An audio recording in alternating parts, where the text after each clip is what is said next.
Hello everybody, welcome back. This is Super King Adora with more K Bishop. Looks like I'm doing a good job of keeping my word, and I apologize if you can hear my air conditioner going in the background. While it is early in the morning, it is kind of humid here in Chicago, so you know. So we got the cover right here. We're in the Hill, and I ain't gonna lie, I like the design of the cover. I definitely believe this is in Marvel's Strike Force, so it's one of like the orbs or something. It looked like the orb that was used to unlock Castro. Dr. Pym is quite pleased. Hello, Roy. I also heard something that might be interesting about Roy, and I want to know if that'll be true. So we're gonna have to stick around to find out. That's why we need to hurry up and get these done.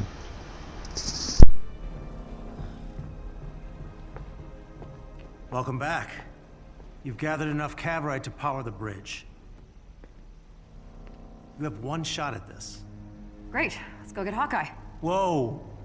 Our best shot is to go back a day before he entered Monica's time bridge. You'll need to intercept him before he goes through. After that, we'll have no idea where to find him. Will that be enough time to get there? Monica's lab is all the way in Siberia. Well, that's the fun new experimental part. I'm connecting you to Monica's bridge. When you step through, you'll come out on the other side in her lab. In the past. Time and space? I wanted it to be a surprise. Also, it might not work. But if it does, we can stop Clint and destroy the bridge. That should repair whatever damage Monica's done. I'm gonna go ahead and ignore the might not work part. Nice choice. Do your best not to disrupt the timeline outside of wrecking the bridge. That's risky enough, but what Monica's doing is worse. Ooh, okay. I have so many questions. But I like the energy, so let's just turn this thing on before I overthink it. Right. Jarvis will be with you the whole time. Just get Clint, destroy the bridge, and get out. I guess we're jumping back to the past. Well, here goes nothing. Man, that looks freaky. But cool, I like the visual effect. Insert Terminator music here. I shouldn't get copyright struck for this. I hope that I don't. Yeah. So it all leads to this. We're entering the lab of baby girl. I wonder if she's gonna be there. Well, no, I don't expect her to be there. If she was there, we would see her, and then it'd be all kind of weird. And yeah, that was kind of awesome. Time bridge room. This is where we last saw Clint. Jarvis, did we time travel or just, teleport? My internal clock differs from the local time. So yes, we have succeeded. But we're only an hour ahead of our past selves. Really? Instead of transporting you a day before Clint's arrival, you have arrived an hour before. No, I get it, Jarvis. Okay, we have to move. So, did I hurt myself? And I can't go through it, it appears. Thought I can go back. But that's interesting. So now we are an hour ahead of ourselves. So, we have to hurry up and get to Clint before we arrive here to see him go through. Anybody's as confused as me? Hey guys, just passing through.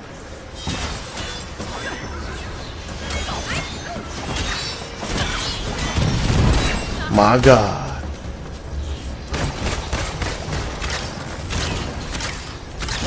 Another reason why I'm definitely in a hurry to this is because I did find out that it looks like there may be a time limit on the Cosmic Cube event. I'm not sure if they're linked or anything, but the whole cosmic thing that we could do with the Avengers or the cosmic event missions that we can do with Avengers have a time limit of 6 days. So I wanted to see if I can get these done. That way I can have, you know, have them recorded. I'm still not sure if I'm going to live stream it, you know. Just live stream the Cosmic Cube event ahead of whatever happens in the Hawkeye DLC. I'm afraid to do that because it might be out of sync with the storyline. I don't know what's going to happen. That must be Clint. Any way to get a message to him? I can try, but you'll need to get me closer. Okay, we don't have a lot of time. Just guide me to it. It's really gonna suck if this is like their laundry truck.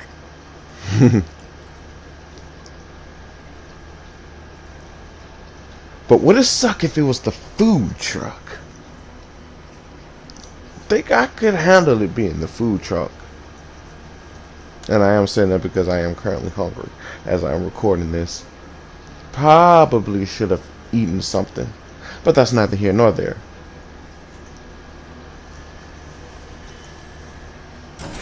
Alright, Avengers, let's move.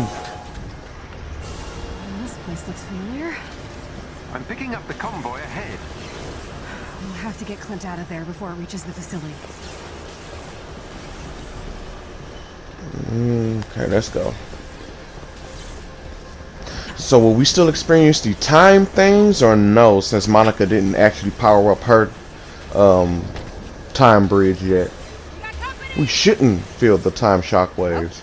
Like we found a welcome party. Didn't I already wipe the floor with you guys? What's that phrase? Fish in a barrel. And I'm pretty sure the sky was the result of the time bridge, but this time the time bridge is on us. So now that begs the question: the first time we seen this cracks in the sky, was that because of Monica or was that because of us? Because now we're here an hour before she even activated her bridge, and if time travel is anything like we kind of suspect it to be, and not like how it is in Dragon Ball Z where it splits off into different branches, then that actually means the crack in the sky right now is because of us and not Monica. They split up the prisoners. Something about a security breach. So technically we spurn on ourselves, I'm guessing. I think I'm confusing myself with this explanation. I thought you were talking to him on the other line. Yeah, I'll explain later. Much later. And I called you. We just need to get these prisoners to safety. Fine. But only because I owe you. There. Keep your lips sealed, Theo.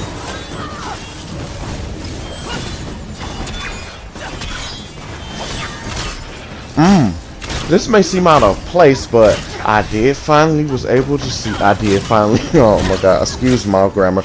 I was finally able to see the 5-minute preview of Jurassic World Dominion. No, not an IMAX. I think we have an IMAX, and I think it's at Navy Pier, but I personally didn't see the IMAX. You know, like majority of everybody else saw it on YouTube, and I'm not gonna lie, it looked pretty good. They went for the whole, you know, Cretaceous, so they tried to appease the fans with certain paleo accuracy. The only thing that wasn't paleo accurate was the T-Rex.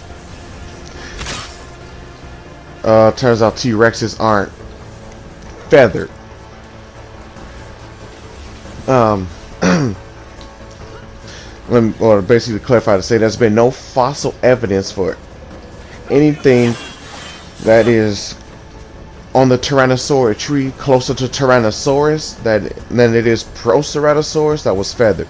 If it was a Proceratosaurus on the Tyrannosaurus tree, then it was feathered. That's why we got you Tyrannus, Guanlong, Proceratosaurus, blah blah blah. I'm reloading checkpoint because of, I think,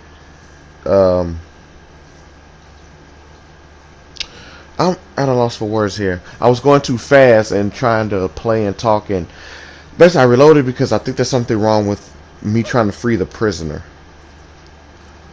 The things that was on the side weren't there. Let's just try this again. Basically what I was saying is that there's no fossil evidence for a fuzzy T-Rex. Never has been. Doesn't rule out that it could have been feathered or fuzzy at one point of its life, but as of right now, no. As for the Dominion preview, like I said, it looked good. I like the design of the Giga. It makes this little this chuff noise that the Indominus would do. And the chuff noise I'm referring to is, you remember when Owen was hiding under the truck and the Indominus was looking for him, and that little kind of huff kind of sound it would make. that's where the Indominus got it from. It's basically called a chuff. It's similar to what a tiger would do, because tigers, they chuff.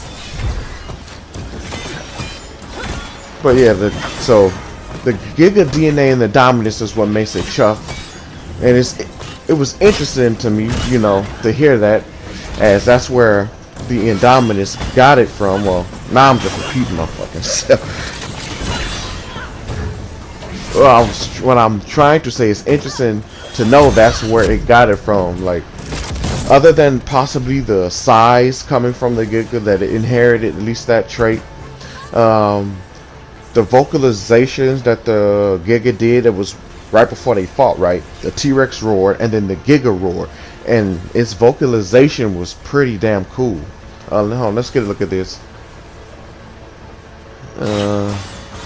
Striking. Because normally there's things on the sides for me to shoot and I don't see them.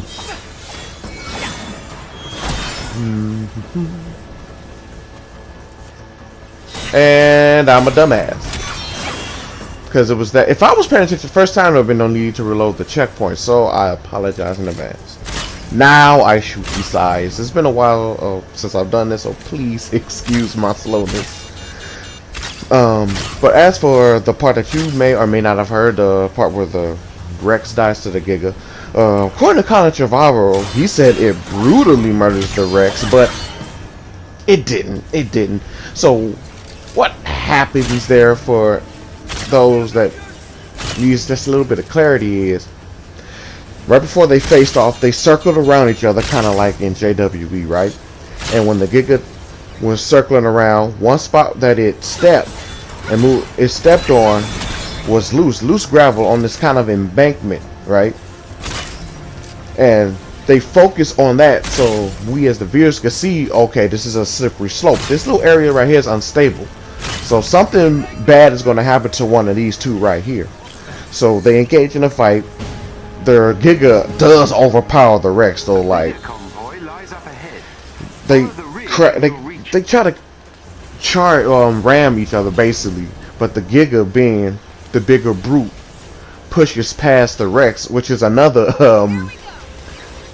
I don't even want to say inaccuracy, because while in some instances, depending on Rex, like the Gigas usually dwarf it, with Scotty, I think, being the biggest Rex at about 44 feet, which is about as big as a Giga. A Giga is anywhere from about, I say, 42 to 47 feet long. And with that in mind, well, keeping that little thing in mind there. Oh, come on. Yeah. Oh my God, that is a lifesaver. Oh, thank you. That's why we love Kate Bishop. But yeah, no, keeping in mind that traditionally the Giga is usually the bigger dinosaur, I could kind of understand why when they collided, the Giga just it just bulldozed the Rex. I can't even lie. Like, when they came together, the Giga just bulldozed like a goddamn truck. Not bad. And it got a hold of the Rex's neck, which is technically, as far as a dinosaur battle will go, between two large carnivores, the Giga, while its bite force isn't as strong as the Rex, I like to believe if you can get a hold of the Rex's neck, that's game over. You have to admit that's game over, because the Giga's jaw structure, its teeth and everything, the whole setup is so it can slice chunks off of whatever it eats. So, well, I don't want to say eats, but eats and attacks. So, even if it got a hold of the Rex's neck, which is relatively meaty, even if it lacked the jaw power to crush the Rex's neck, it would shear the meat right off of the neck, having it basically the same lethal effect. So, regardless of what we want to say or think, that, oh, the Rex is bulkier than the Giga, so it shouldn't have got pushed back that easily, and that's neither here nor there because of size. The Giga is definitely bigger than Rexy. Rexy is the biggest T-Rex in Jurassic Park, being at 42 feet long. Be it that this was Rexy in the past, I'm not sure if that was a 42-foot version. That might have been the standard,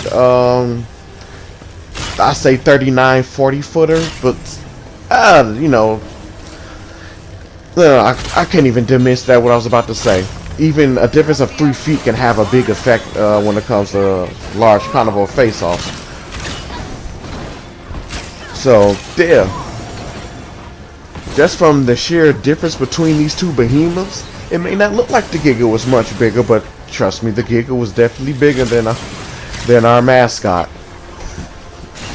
And either way, that the T-Rex was going to lose, but it didn't lose from getting like the meat sheared off of his neck. Like as the Giga was holding on to it and the Rex was struggling to get free, that same embankment, like loose gravel in the embankment that was shown to us like a whole 30 seconds earlier, it comes into play as when the Rex steps right there, it steps a little bit over to, over that, loses its footing. And now, mind you, the Giga is still holding on to the Rex, and the Rex is anywhere from 7 to 9 tons, possibly even 10 tons. So, all that weight as it slips off and over the edge, while the Giga is still holding on to it, will either A, cause the neck to immediately snap from the opposing forces and weight.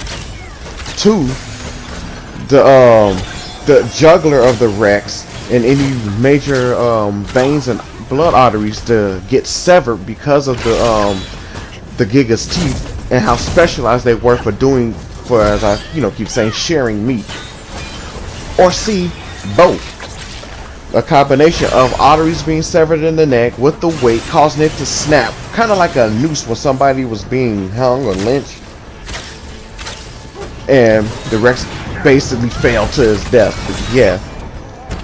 And I guess in a way when you think of it like that, that's brutal, but Nice work. it's not how I thought. It's not how I thought it would be in my head, like how Colin make it seem. I thought it was gonna we was gonna see some blood and gore. I don't know. It may be a little blood or something when it actually airs, because they still have a whole year to make any additions that they want to the film. But yeah, it was pretty good. I liked it. Most people don't like it, mainly because it has this revenge play into it. That okay, so Rexy's gonna have to take her revenge on the Giga. It's this whole genetic memory thing that people seem to not like. I don't have a problem with it. Why? Because I play Assassin's Creed. Assassin's Creed is all about genetic memory. It may not be a thing, but we don't know what is and what is a possibility in our own realm of possibilities yet. Just because we ourselves haven't achieved it in reality doesn't mean there isn't a thing as genetic memory. I mean, as far as supernatural things go, when it comes to something like reincarnation, there seems to be some type of genetic memory there, and you don't even have to be an ancestor of yourself to have that type of genetic memory of being reincarnated. Some people remember being somebody totally different, somebody unrelated to their family. Looks like we're clear. That's, whether you want to believe it or not, that's a genetic memory. Because I believe in reincarnation. I believe it as a thing, a total possibility, and I believe genetic memory is a possibility as well. To me, if genetic memory isn't a thing in an animal, then it wouldn't know exactly how to behave. This one has a larger security force. I believe a clone would have the memories Let's do this. of who they previously were, of what it previously once was, or something like that.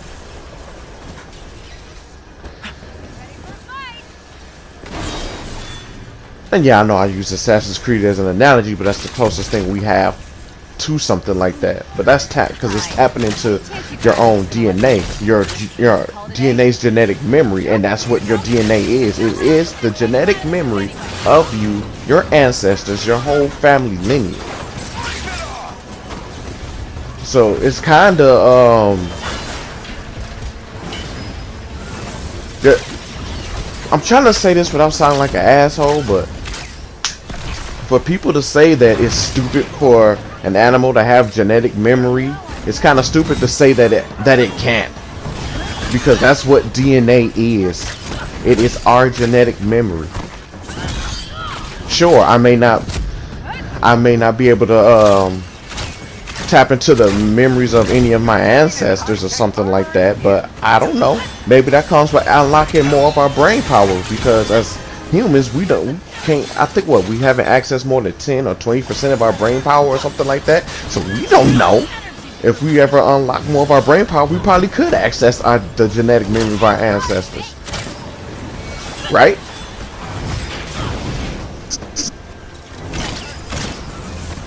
And it's a science fiction movie. Genetic memory inside of DNA and stuff falls into that category. So let's not try to be too critical of a movie that's not meant to be scientifically accurate in the first place. Let's just enjoy it for what for what it is. If we're gonna harp on Dominion, we gotta wait till it comes out to actually harp on, what it does right, or harp on what it does wrong. Like Fallen Kingdom, for example. My biggest problem with Fallen Kingdom is the misrepresentation of the Indoraptor, as it is hailed as this superior, awesome, sit your ass down, fucking Adaptoid. I hate this damn thing. But the Indoraptor, right? Hold on, Iron Man, be there. But the Indoraptor is touted as this basically ultimate attack dog. Like, they say they got it trained to follow the laser pointer, and then you emit this sonic frequency, which triggers it to attack. So whatever you're pointing the laser pointer at the time you emit the sonic frequency, the Indoraptor is going to go ape shit on and destroy it. Now, with it being a prototype, it's not set on how you would rein it in. Maybe you have to hurry up and point it at something, like maybe back at his cage, and click it there so it'll run at the cage and you can hurry up and seal it back in. I don't know. Open.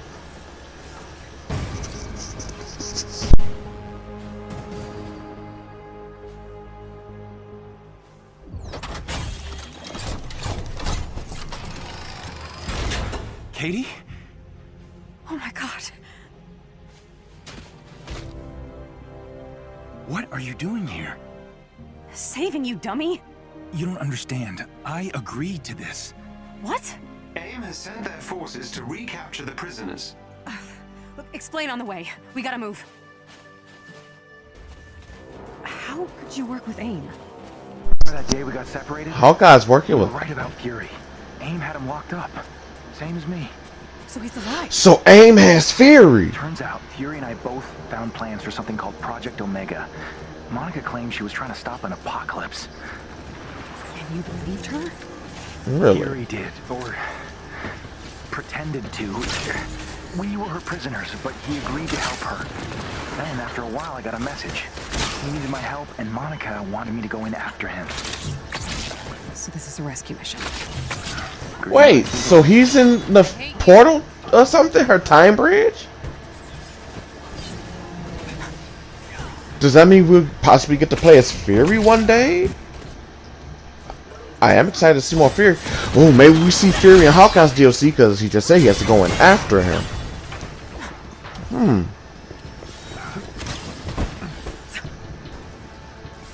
Like, my mind is running a whole bunch of possibilities right now that could be, like, going on.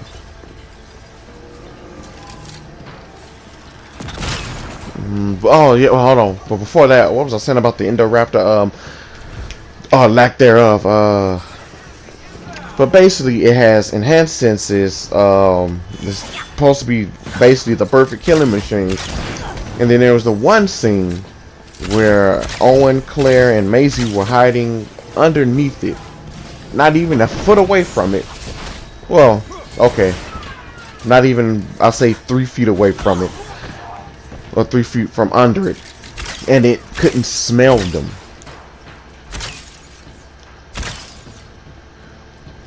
Granted, there was already a dead person there. Maybe the scent of its spilled blood could overpower the scent of Clarinium and Indoraptor's senses.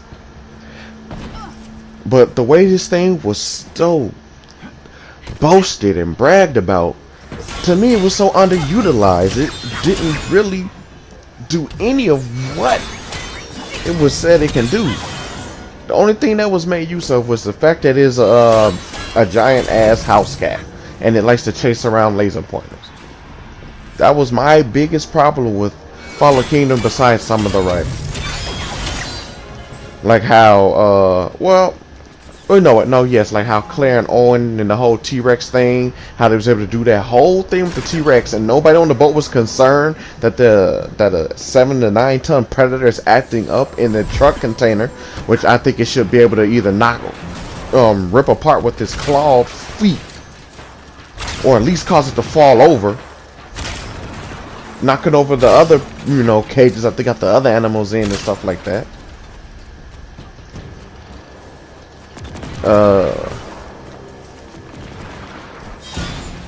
Then there was the fact that they used the T-Rex DNA for a raptor when they probably should have used something else, like maybe the Galleons. They're closer on the Theropoda branch than the raptor would be to the T-Rex.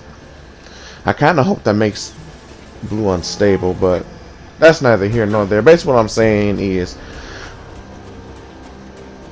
Fallen Kingdom is out. We can watch that and consistently find the things that are wrong with it. And we can consistently watch it and find things that are, oh my god.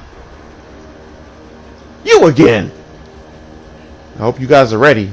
We got one hell of a bastard to fight. So long story short, let's not judge the book by its cover. Let's get to know the film by watching it and then make our opinions afterward. Because remember, it's not meant to be scientifically accurate, so let's not judge it off of that. Because they've already made mistakes when trying to be scientifically accurate for those that keep whining about it.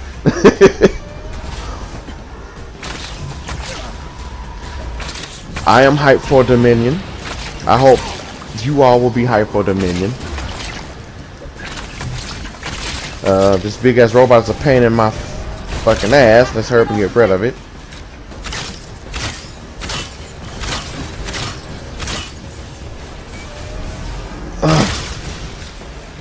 Damn.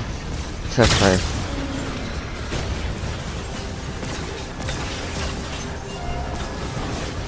It's rearing up. Evacuate the area. Jesus.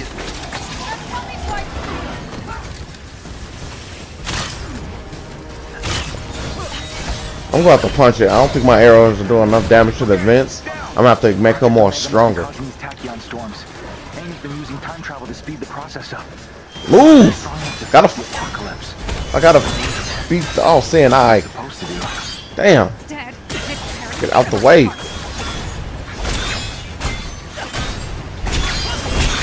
Come on. Come on. Got it.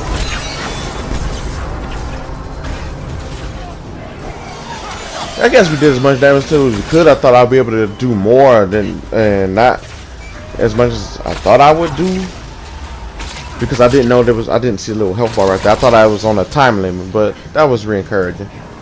Although I would like to get this over as fast as possible. Damn! Okay. Tell me how you really feel.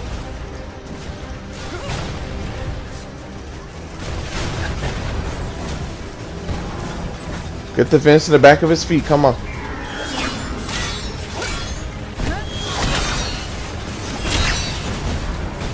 Speaking of Kate Bishop, any news on the whole Kate Bishop thing or movie or whatever Marvel is doing? I remember seeing screenshots and I haven't heard anything else since then. No, it's pulling a JP1 Bracky.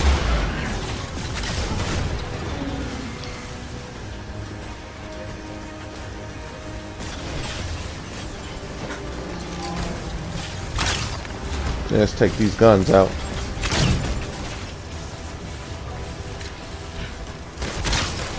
And I like how we're somehow doing all this and getting this all done before we show up here to stop Hawkeye from going through this portal, you know.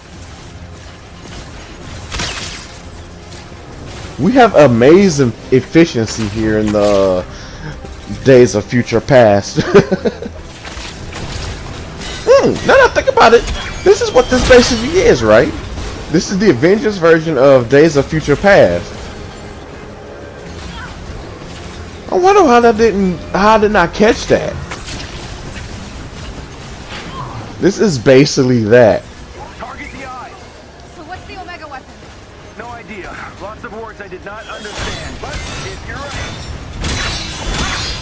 we have to destroy the bridge. Even if I don't make it back. Wait, what?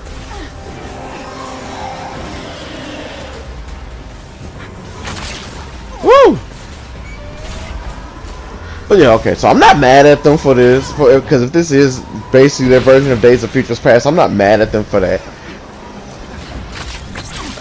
Because it took me that long to catch on, and this has been out for basically months now, so I can't be mad at them for that, for me not being able to catch on. I think it's real clever. So I'm interested in what the Black Panther DLC about, because we know it has Claw, and that he does look a little bit like our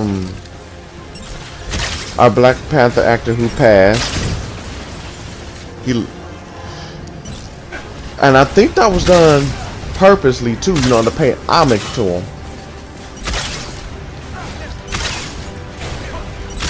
Okay. Can't get up there, so that's what we gotta do. I want to get a bit of a better look at him now. That's why I can't wait for this DLC to come out. I wonder if Killmonger is gonna be in it too.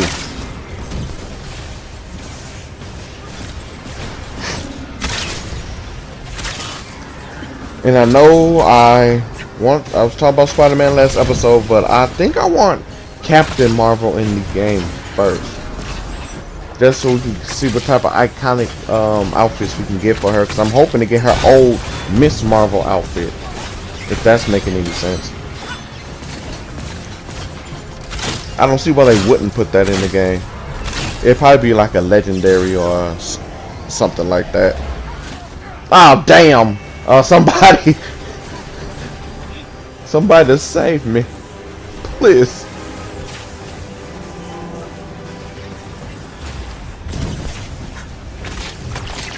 Good thing that I'm glad they're not doing is giving me a time limit, you know. Do such before your past selves get here and cause a time paradox. I actually hate being rushed, and something like this, yeah. There's no just speeding through this unless you're simply overpowered. And I am not simply overpowered. Why? Because I was a lazy son of a gun that's taken months to do a simple playthrough on a mission like this. Granted, the game was buggier then. It may not be as buggy now. As I got stuck in limbo. I don't think I told you about that. I got stuck in limbo playing this game once. I died, but didn't die, and I couldn't hit nothing, and they couldn't hit me, and I was just stuck. It's like nothing could get done. Like my teammates couldn't hit or nothing. It's like I don't know. I don't know how to explain it. It was fucking weird. That's the best I could summarize it as.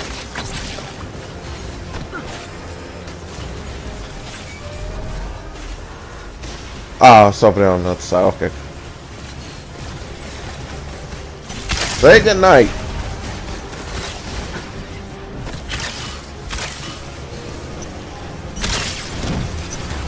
One more. Okay. We're still going through with this? Alright, we have to destroy Monica's bridge for both sides, okay? Trap her weapon in one timeline before it causes any more damage. No. You think I'm not gonna say that. Wait, so the Project Omega thing is in the future? I'm confused.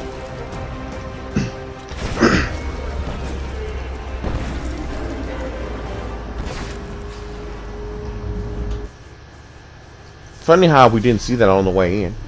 Oop, cutscene. Kate, I'm sorry. I have to go. You better come back, all right?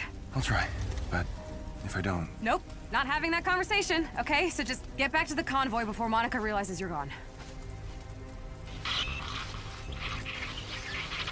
Let's get to the bridge. Jarvis? AIM has sent their forces to recapture the prisoner. Again? Tachyon pulses. My readings are... Disruptions are messing with time now. It's getting worse. Stay with me, buddy. Another wave's coming. Let's find cover. Right away. Okay, so we got one of them big old wave thingies coming, right? But this is because of us, because she hasn't activated the time bridge yet, or has she? It may be her time bridge, and the fact that our time bridge is still somewhat linked to hers, maybe that's what's causing the pulses. I don't know. I'm trying to make sense of it. This does not feel good at all. I am trying to make sense of it all. About time travel, and I am not happy about it. You know, the dialogue would be kind of good if there was more going on with it. Like, this should have been a cutscene. In all honesty. Because we're just sitting in the room. This is bad. Kate? The present day. What happened? Oh, I'm gonna throw up. Look, long story. Monica's trying to pass some future weapon through the time bridge. That's what's caused. The rate the pulses are accelerating, the next transfer could hurl the planet into a massive tachyon storm. Okay, we have to get to that lab. It's okay. Present day. If this is present day, so that means the hour caught up. Come back through. So where are we? We have to move now. Is the part of us that is still coming to find him still coming? I'm confused. Thank you for watching, everybody. I'll see you all later. Super King Doris saying I am chronically confused. Somebody save me, help me out, help me understand this. Like, comment, subscribe as we figure out what the fuck is going on. Jumped us ahead somehow. Well, look. Jumped us ahead? Are in flux. Oh, Destroying the bridge I'm should gone. stabilize it. I'm gone. See you guys in the next episode. We'll be right the fuck back.